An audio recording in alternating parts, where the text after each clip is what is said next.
শিগগিরই আসছে দক্ষিণ পূর্ব এশিয়ার সুপার ভিসা, যাতে একবার ভিসা নিয়ে একাধিক দেশ ভ্রমণের স্বপ্ন সত্যি হতে যাচ্ছে। বিস্তারিত দেখুন ডেস্ক রিপোর্টে। কল্পনা করুন, একটিবার ভিসা নিয়ে থাইল্যান্ডের সোনালী সৈকত থেকে শুরু করে মালয়েশিয়ার সুস্বাদু রাস্তাঘাটের খাবার খেতে পারবেন। তারপর চলে যাবেন ভিয়েতনাম বা ফিলিপাইনে। আর প্রতিবার ভিসার জন্য ঝামেলা নেই, বারবার স্ট্যাম্প করানোরও দরকার নেই। দক্ষিণ পূর্ব এশিয়ার আসিয়ান দেশগুলো এখন এমন একটা সুপার ভিসা নিয়ে কাজ করছে, যা ইউরোপের সেনজেন ভিসার মতো হবে। এই ভিসা থাকলে আপনি 7টি আসিয়ান দেশের মধ্যে ঘুরতে পারবেন। এক দেশ থেকে আরেক দেশে যাতায়াত হবে খুব সহজ, আর ভিসা নিয়ে ঝামেলা থেকে মুক্তি। এখনো পুরো আসিয়ান অঞ্চলের 10টি দেশের মধ্যে 7টি দেশের সঙ্গে এটা প্রথম ধাপে আনার পরিকল্পনা করা হচ্ছে। Singapore, Thailand, Malaysia, Philippines, Myanmar, Cambodia, Laos এবং ভিয়েতনাম।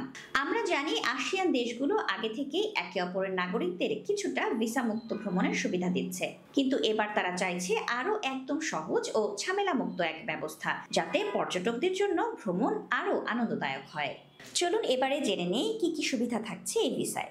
এক ভিসায় 7 দেশের ভিন্ন ভিন্ন রঙিন সংস্কৃতি, মনোরম খাবার, চমৎকার স্থান সবই ঘুরে দেখার সুযোগ। বিমানবন্দর বা সীমানায় দীর্ঘ লাইন ও অপেক্ষা কমে যাবে।